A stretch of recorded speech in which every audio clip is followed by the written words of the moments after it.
Welcome to this edition of Rattling the Bars. I'm your host, Man Samusa. Today, we're continuing our conversation about elections and how poor, working class, and oppressed people can navigate a system that wasn't built to serve our needs. What does it mean to vote and mobilize for key policy issues rather than for a political party? And what are the issues that people impacted by the prison industrial complex are mobilizing around? When I was reporting for the Real News at the FreeHer March in Washington, D.C. in April, I saw a lot of folks wearing stickers saying, "I'm a clemency voter." What does it mean to be a clemency voter? Here to talk about this today is Andrea James. She's the founder and executive director of the National Council for Incarcerated and Formerly Incarcerated Women and Girls. She's the founder of Families for Justice as Healing. And she's the author of Upper Bunkies Unite and other thoughts on the politics of mass incarceration. Welcome, Andrea, to Rattling the Bars. How you doing today? Doing okay. Doing all right. All right, so let's get right into the gist of things. When we was at the march in April, the FreeHer Rally March, we recognized a lot of signs and a lot of the slogans and a lot of the shouts and a lot of the information coming from the podium was 100 women get clemency in 100 days. This being indicative of President Biden's first 100 days of administration. But more importantly, the most salient point was that the clemency should be used as a mechanism to release women that are being held captive on these plantations known as prisons. Talk about, first of all, talk about why y'all went in that direction first. The clemency. Why y'all focus? Because y'all did a lot of things. And y'all got a lot of things on y'all platform. But this right here is the more strategic and more direct approach that when you look at the results will be either the person get out and we be celebrating their release, but more importantly, the momentum that's going to come out. We'll talk about some of the things that y'all doing to get it. But talk about why y'all get in that space right there. Because we were incarcerated in the federal system. You know, and we were in prison with sisters who are never coming home unless their sentences are commuted. So it's kind of different when you determine what space you're gonna, work out of when you haven't had the full experience of what we're talking about here. But if you were like us, if you were women that were incarcerated in the federal system, who were mothers, who were wives, who were aunties and grandmothers and, sisters, and moms in particular, we have been separated from our children, but, some of us had the opportunity to go to prison and come home. Right. So we're fighting for sisters that unless we get clemency for them, they'll never come home, and we've got to really understand that. Like what we're talking about is the liberation of our people. Come on. And we want to bring attention to the intentionality of incarceration of our people. Right. And the policies that led up to that. Now, we started our work after we started organizing in the federal prison for women in Danbury, Connecticut in 2010. Right. And brought the work out with us starting in 2011, and then other sisters inside, Justine Moore, Virginia Douglas, Big Shay, they started to come home. So it wasn't rocket science for us, but in the federal prison, you had sisters from all over the country, sometimes from different Black communities around the world. Right. And so it wasn't rocket science for us to start this work, but we started in the prison realizing, not really totally clear about what clemency was as a tool. Mm-hmm. But after coming home in 2011, that became crystal clear to us. We met Amy Pover at Can Do Clemency. She taught us a lot about clemency as a tool. And then, of course, President Obama, who we got in front of and who centered women and brought us to the White House, but also we should not be going backwards from what President Obama did with clemency. Okay, let's pick up on right there, because all right, now for the benefit of our audience, all right, now clemency is a federal mandate, and it's top heavy in its bureaucracy. I know this. It's a tool. It's a tool. It's a privilege Right. bestowed upon. It's not a mandate. It's a Right. tool that it's bestowed upon the President of the United States to grant relief to people from their sentences, and that takes many forms. You know, it could Right. be freedom, immediate freedom. You know, for commuting your sentence, meaning it only stops the sentence that you are serving from within a carceral place, a prison. Right. Right. Doesn't mean that you're off of, you know, you're still convicted. You still can leave there and be on federal parole, what they want to call supervised release, with, you know, all shenanigans with semantics of language. You know, you're still, you know, under the auspices of the Criminal either justice. the Federal Bureau of Prisons or Right. sentence, but you are no longer required to serve that from within the prison. Now, that takes all different levels on depending on what the clemency is that you are given. Some Right. people are given full clemency. Bam, you hear them coming down the hall telling you to pack out. You're like, Right, where right. am I going? They're like, you going home. Right. Right. And then, you ain't like, on paper or nothing. You gone. You going home. Like our director of clemency, Danielle Metz, young woman sentenced to triple life sentence plus 20 years, you know, for being Glenn Metz's wife, basically. Right. And took her away from her 7-year-old and months-old babies, you know, to put her in a prison for triple life sentences plus 20 years. Yeah. You know, Yeah. And we're gonna get into like some of the crimes that they allegedly committed. Yeah.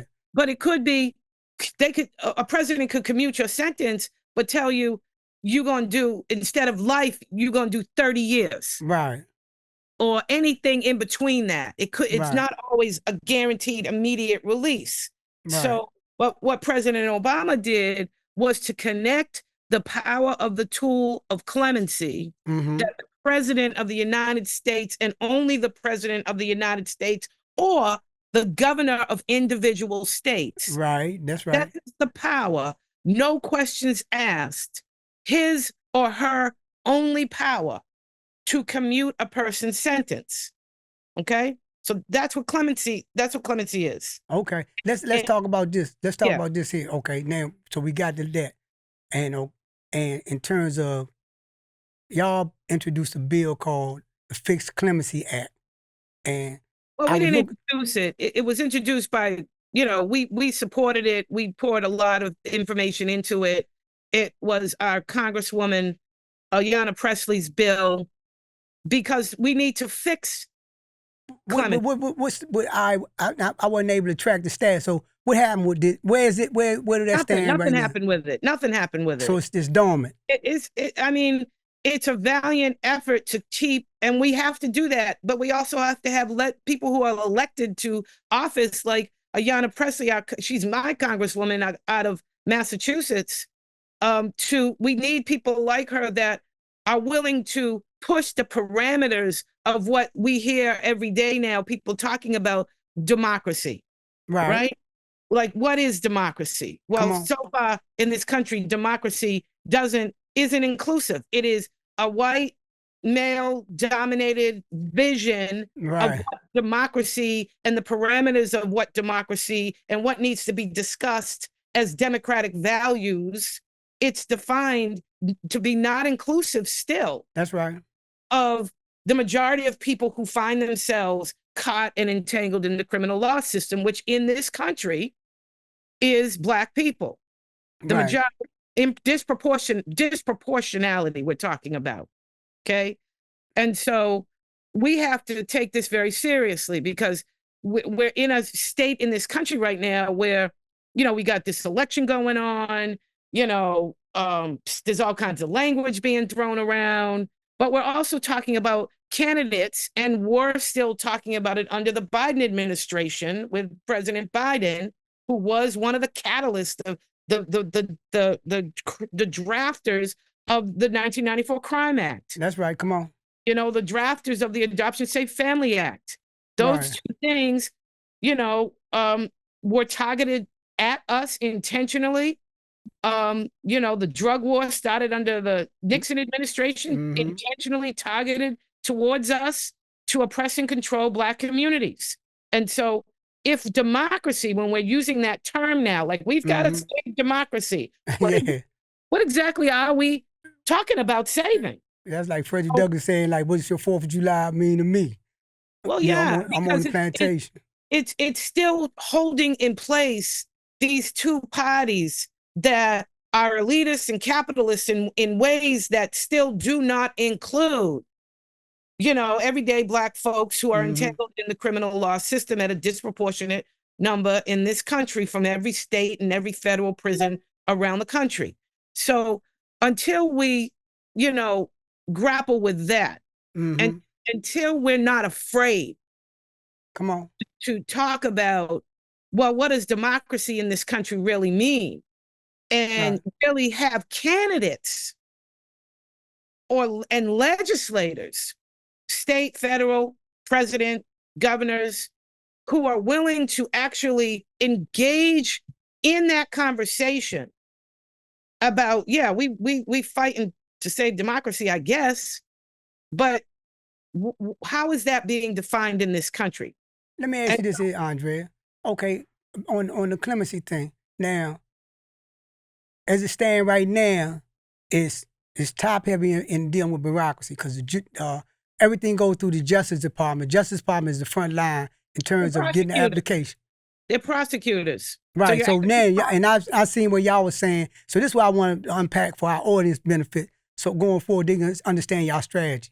Now, when I was locked up, we had in the state of Maryland, they had a thing where the only way lifers could get parole, it had to be signed by the governor. It had to go through the government. So what happened is the parole board would recommend you for parole, and it would sit on the governor's desk 3 and 4 years before he say no. So what we did, we lobbied and got a bill passed to take it out the hands of the governor. Now, seeing where in like you say in this bill that was introduced, but one of the things that y'all was saying in y'all position was that what clemency would do is take it out the hand of the prosecutor, the Department of Justice. How do y'all mobilize, or where y'all at in terms of like mobilizing around getting the autonomy that's going to be needed in order to get some type of equity towards the women that deserve to be released? Yeah, I mean, we have to be. We decided at some point you can only go so far with what's happening in Congress right now. Who's controlling Congress? What they're paying attention to. We fought so hard against the passage of the First Step Act the way it was presented because it's been a big smokescreen, and we knew when Congress passed First Step that it really wasn't what we needed. It didn't address the people who needed to get out. It carved out the very people that needed the most relief. And so how could we ever support a bill like that? And we never crossed over in support of it, even though we fought valiantly to try and add a retroactivity and other things to the First Step Act. Right. And then it was put into the hands of the most vile regime of a think tank called the Heritage Foundation. That's right. Also responsible now for Project 2025. That's right. To implement the First Step Act. And it's just, we're one of the few, I don't know if any other organizations have done it, but our legal division led by our senior counsel, Catherine Shevchenko, has followed the implementation of the First Step Act.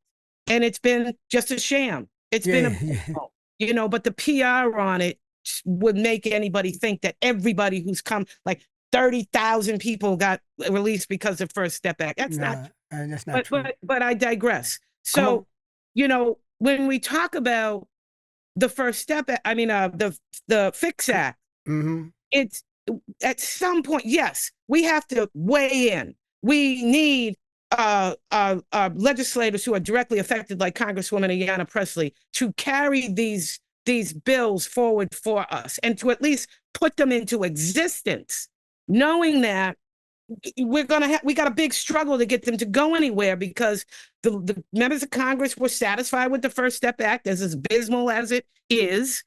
They weren't going to center criminal, justice reform in any significant way following that for years. We knew that. That's the path of how things go. We haven't heard a peep about criminal justice reform in other than Trump wanting to bring the death penalty back for drug dealers, Right, right. We haven't even heard. It's not even on the current candidates' platforms. No. And so we had to shift our energy to, and it's not really a shift. It's just what are we picking up now to be to being present and to make sure that the concept of liberation of our people isn't just left for to hope somebody's going to keep it at the forefront. That's our job. That's right. Nobody's coming to save us. No. Like if nobody gives a shit about our issue. Come on. If you're going to do this work, you have to be consistent in finding ways of staying in the public eye, of showing up, of taking up space, of getting in the street. And so that's what we did with the 10th anniversary. Right. We did this. We did this 10 years ago in 2014, and that's how we got the attention because of the work of civil rights lawyer Nkechi Taifa, who brought the National Council and the Sisterhood to the attention of President Obama and Valerie Jarrett to say, yo, Prez, we see you equate.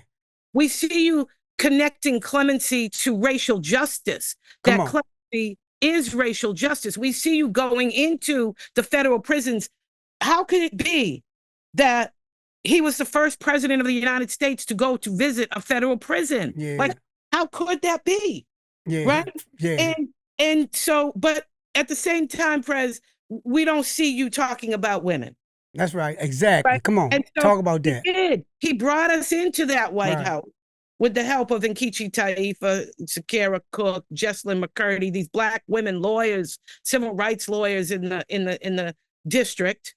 And we were able to come in and talk about it, did a whole forum about women and incarceration, an armchair discussion with Valerie Jarrett. So we have to always find ways to center ourselves. Now, since 2014, we were able to work with Can Do Clemency, Amy Pova. We were instrumental in using our voices and experiences that helped more than 50 women come out of the federal system. Come on. President Obama did that. Now, we certainly should not stand to go backwards in any way. That's right. Trump made a complete mockery of pardons and clemency, and good for the people who got him. It was his cronies and people who supported him, and they were good. It was great. You got a pardon. I'm happy for any formerly anybody getting out the dungeon. Convicted person. Right? Anybody getting out the dungeon. But it also kind of derailed the momentum around clemency that President Obama had built up. So we anticipated going forward when Biden got back in that seat. We met Vice President Biden. We were in the White House. You know who we are. You know who the women are of the National Council, women from across this country who were buried in prisons, who are using their voice to create significant and meaningful change. You know what this is. And you also know what happened and who came out under President Obama with just impeccable, stellar records of what they've done with their lives since then. What are you afraid of? We've got women who are elderly, who are sick, who are long timers. Michelle West just exceeded her 31st year, going on her 32nd year of incarceration. What Laz or Daz? You talking about 3 decades ain't enough for drug war sentencing? Like, what are you doing? Yeah. So and let me ask you this here. Okay, because I seen the video that y'all did on the clemency, and we pressed for time. All right, so map out, because this right now for like you say, for most women, they got triple life, they got death by 1,000 cuts that's locked up in prison right now. For most of them, clemency is bond, some type of change in the judicial system where a case come out that affect them. Clemency is probably the only way they're gonna get out. Going forward, what do you want to say to our audience about how do they get involved in this issue? Because this is like you say, this is a human rights. This is not a civil rights. This is a human rights issue. You lock people up for drug offenses, no violence involved other than the fact that they was connected with somebody that did something and they get the bulk of the sentence. So how do we deal with people going forward? What do you want our people to understand going forward? How do they get involved with this fight to free women? Well, you know, all you got to do is follow the National Council for Incarcerated and Formerly Incarcerated Women and Girls, then nationalcouncil.us. It's easy. You can reach out to us, but you can do very simple things. Go on to the White House website, and you can send a message on the White House website. Anybody, anytime, any day. And just say, we vote clemency. We've got a campaign that is making it very clear. Listen, you've got to be using your clemency power. This is an extraordinary opportunity for President Biden to correct the wrongs of the 1994 Crime Act, of the drug sentencing policies.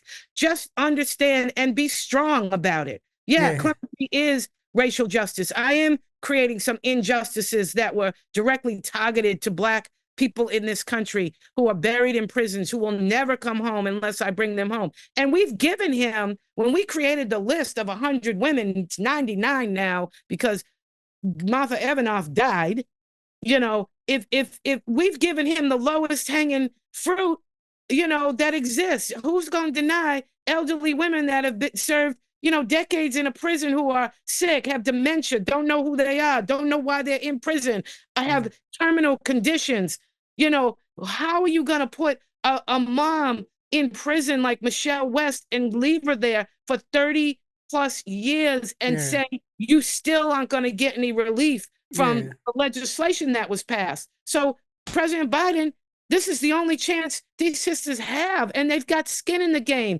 You got decades in a prison, and the atrocity of rape of women. That's right. Come on. That has happened in 19 of the 29. Now, we say it's every single of the 29 federal women's prisons, but they have, the Justice Department has determined that in 19 of the 29 prisons, the most egregious case coming out of Dublin, that we did fight to get closed, but not in the manner they closed it. They literally shut it down in a week after opening back up another way. Like they had a brothel running out of there. The warden, the chaplain, was raping women in that prison for years. This went on, and they finally closed it. And guess what? We said, give clemency to all of those women. Give clemency to every single one of those women that was raped in that prison. And let's look at who else across the federal system should be released because of the atrocities that they have been subjected to. You know what they did instead? They attacked them. They sent them to other prisons where the guards used all kinds of punishment and told women when they arrived, don't think you're going to pull that shit here at this prison because we're not having it. They sent women to prisons where women who are unpoliticized and had been buried in a prison and just don't know and are underneath the control of male prison administration and guards, who told them, jump these women, beat up these women, because they have disrupted everybody all of you in the federal system now, and sent them to prisons also that were some of the 19 prisons where they are currently raping women in those right now. So, all right, Andrea. So as we close out, first of all, we want to acknowledge that this is like a human rights issue, that the abuse of women in the criminal injustice system on these plantations is beyond anybody's imagination and conscience. They get treated way worse than men could ever be treated. But going forward, and we know about the clemency. What's the next thing on y'all platform? And we got a few minutes. Doing an 11 city tour. It's called Nobody's Coming to Save Us. It's a photographic exhibit in 11 cities across the country that were photographs taken by formerly incarcerated brothers Malik and Johnny Perez, and also a very professional photographer, David, who was there, who took some incredible pictures for us. We're screening that video that your group did for us, that people will see with y'all's permission, but it's on the table to be screened as people come into this exhibit. And we're doing a community forum in each of these cities that we're going to, 11 cities, Chicago, Philadelphia, Boston, you name it, we're going there. And holding the conversation about, this issue. They're building 11 prisons as we're talking about this, women's prisons across the country as we speak.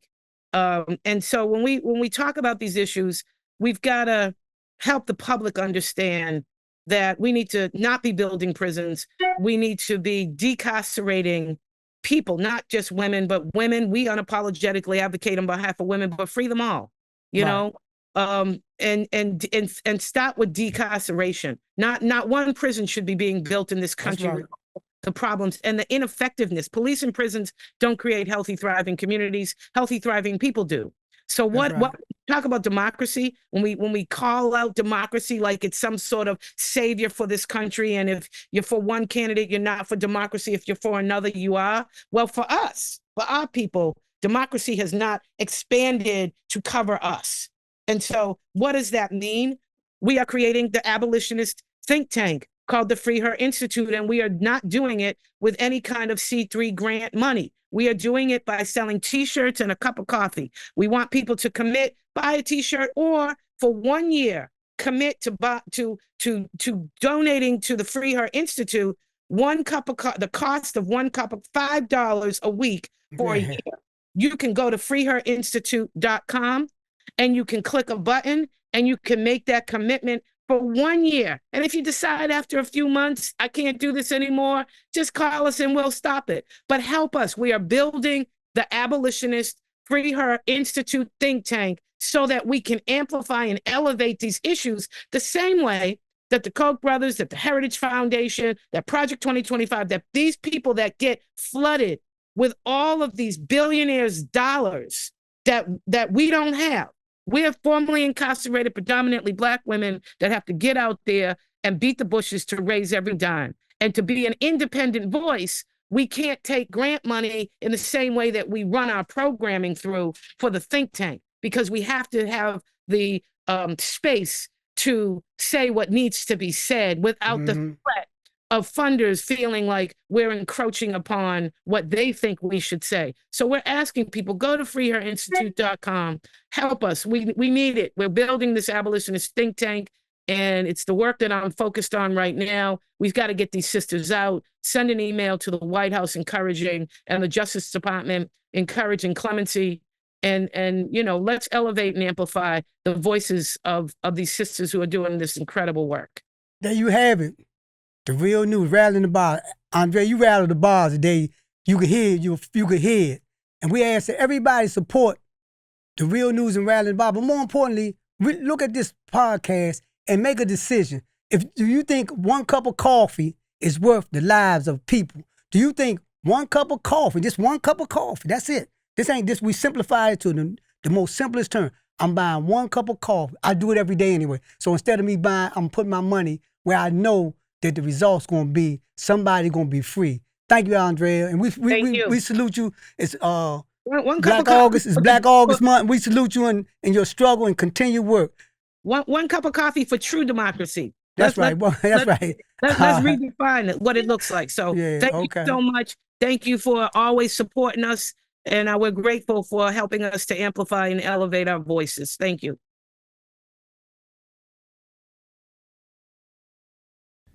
Thank you so much for watching the Real News Network, where we lift up the voices, stories, and struggles that you care about most.